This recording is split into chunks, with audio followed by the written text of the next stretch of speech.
Notre quatrième conférence. Est-il possible d'être gay en Russie? Le sous-titre: se chercher et se trouver soi-même.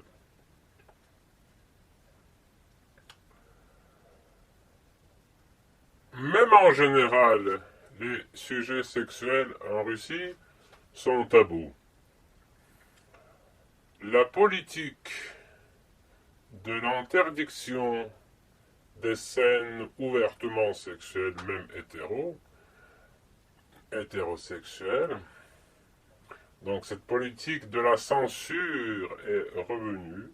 Il y a certains morceaux dans certains films qui sont coupés à cause de leur contenu sexuel, soit très mal traduit, pour éviter les mots, les dits hard.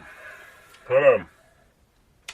Donc déjà, les adolescents connaissent mal la sexualité en Russie, et ménarchie chez les filles, et surtout la première éjaculation chez les garçons, parfois produit en effet d'effroi, de la grande peur, au moins de la surprise, si parler des garçons. Donc parfois, je n'ai pas toujours de statistiques, bien entendu, il n'y a pas de recherche. Donc parfois, euh, et je me base bien sûr sur des conversations privées avec les gens que je connais. Voilà, donc parfois le garçon ose partager cette expérience de la première éjaculation avec quelqu'un, parfois il n'ose pas, et même parfois ça peut être la base d'une certaine phobie de la dysmorphophobie, que quelque chose ne va pas, etc. etc., etc. Mais ça, c'est pas le sujet de notre conversation. Le sujet de notre conversation, c'est que à cet âge-ci, c'est-à-dire à 13 ans, euh, la première éjaculation est liée plus ou moins avec la naissance, non seulement du désir sexuel, parce que c'est un peu brut, voire brutal, à dire que c'est simplement le désir sexuel, ce sont aussi les sentiments d'amour. Comme il n'y a pas de modèle, pas de biographie des personnes illustres, de l'autobiographie commentent les grandes personnes homosexuelles ont passé par cette étape. Par exemple, on peut se rappeler les mémoires du réalisateur français Cocteau, où il parle de sa période de l'adolescence. Bien sûr, ces mémoires-ci ne sont pas connues en Russie, bien entendu que non. Voilà, et donc, avant l'adolescent, je parle du garçon, excusez-moi les filles, parce que l'homosexualité masculine est très très mal perçue, parce que les relations lesbiennes ne sont pas tellement, vous voyez, soulignées ou remarquées par la société, parce que c'est naturel pour les filles. Donc, excusez-moi, mais je vais parler plutôt des garçons, parce que les attaques, voire les meurtres, les plus violents se produisent contre les garçons, pas tellement contre les filles. Voilà, donc avant le garçon éprouvait les sentiments d'amitié envers ses camarades, et à cet âge-ci, 13-15 ans, il y a les premiers désirs de toucher, de caresser son copain, son camarade de classe, le désir parfois irrésistible. Mais comme dans la tête du garçon, c'est toujours l'amitié, pas plus que ça, il ne peut pas imaginer qu'il puisse devenir homo sans le vouloir, entre guillemets, parce qu'ici on dit qu'il y a les, comment on les appelle, les pervers, excusez-moi pour le mot, qui, qui sont pervertis à partir de leur, je sais pas, naissance, et qui deviennent homosexuels. C'est un peu parfois dans la tête des gens, c'est le synonyme, je m'excuse, des prostituées, voire des voleurs. Voilà, c'est une image horrible. Et bien sûr, l'adolescent, à tout prix, ne puisse pas imaginer qu'il puisse devenir homosexuel, que c'est tout à fait normal, que ça se produit. Personne ne sait jusqu'à présent pourquoi, mais c'est pas la question qu'on a le droit d'être homo. Voilà, le garçon ne le sait pas. Il veut inconsciemment rester dans ce flou de l'amitié et il se bloque, il bloque soi-même. Il y a un interdit antérieur de ne pas caresser les hommes, de ne pas toucher tes camarades d'une manière sensuelle, d'une manière sexuelle. Voilà, tu peux serrer la main, mais pas caresser l'épaule, le bras, etc. Sinon, tu seras traité comme perverti, comme pervers, comme pervers. Voilà, donc cette manifestation est bloquée. Déjà, ça ne va pas. Le monde psychique va se renfermer sur lui-même. Le garçon va s'éloigner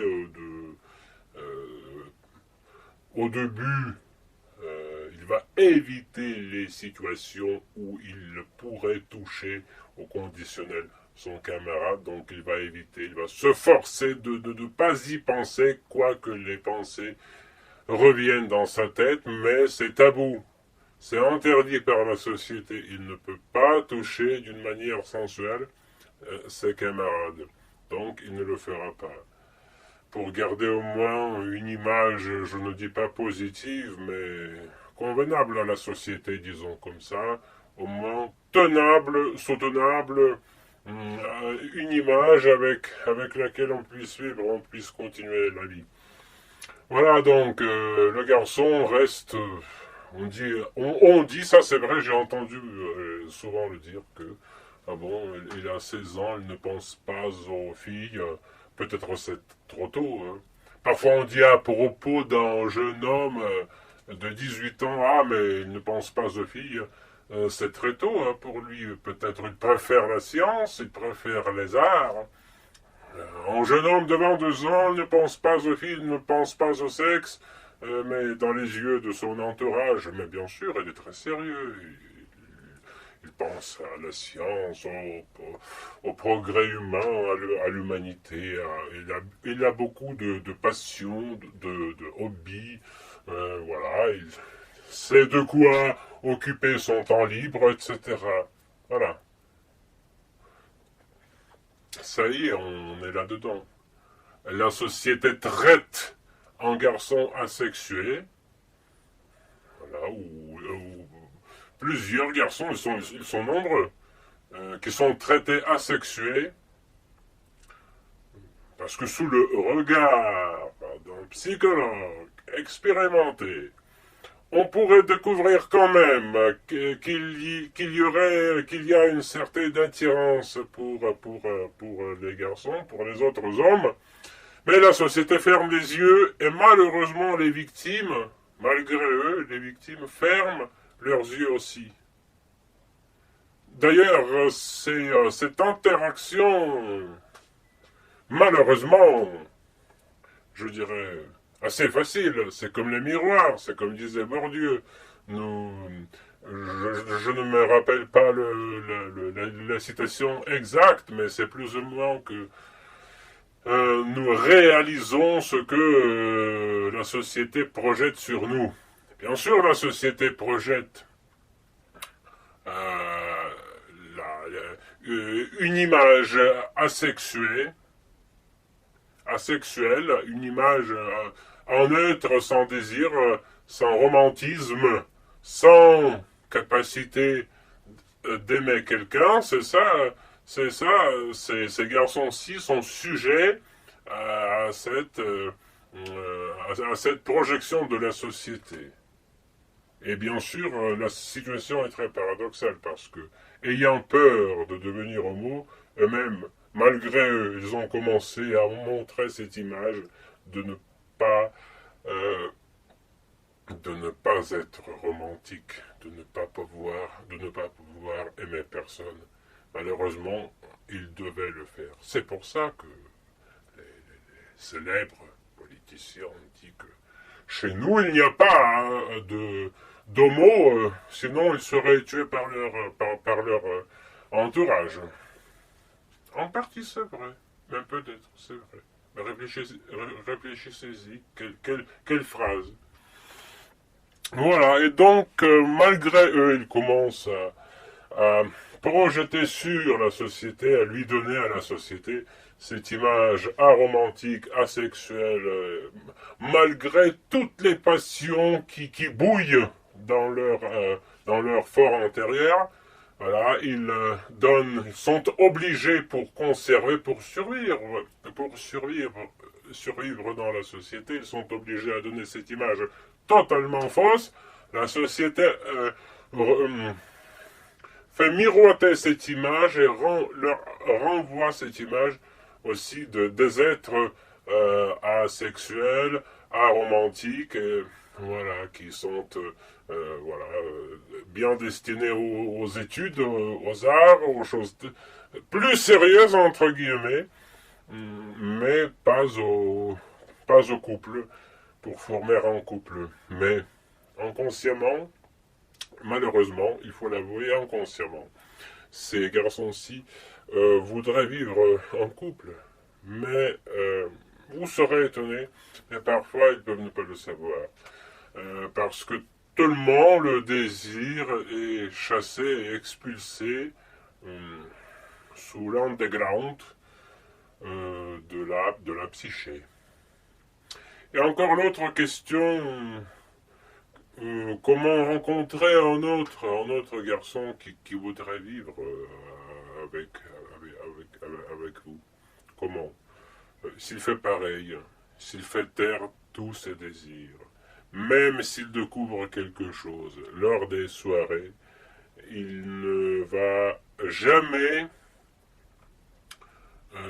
démontrer sa capacité de tendresse qu'il éprouve envers les hommes. Vous pouvez passer plusieurs soirées amicales, mais vous n'allez jamais découvrir qui est qui. Who is who, comme on va dire en anglais. C'est-à-dire que les hommes sont tellement effrayés de démontrer le moindre geste de la tendresse envers un autre homme qu'ils se bloquent à tel point. Ils ont une peur terrible, je le souligne, une peur terrible d'expulsion sociale, et dans certaines régions de la Russie, même d'être assassinés. C'est une peur terrible. Et c'est pour ça que ici je soulève la question aussi de l'impossibilité de créer un vrai et bon couple.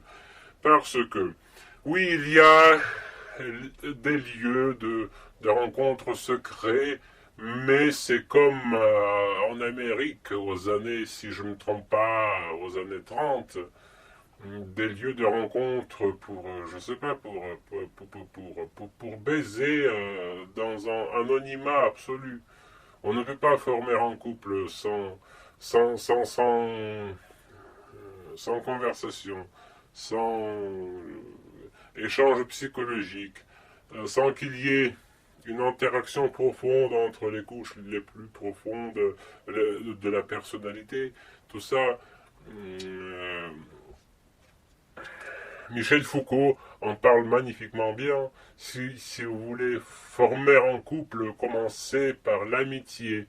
Comment on peut commencer par l'amitié si on ne peut pas déjà avouer qu'on est les deux personnes, nous sommes homosexuels. Moi, je suis un garçon face à un autre garçon qui est aussi homosexuel.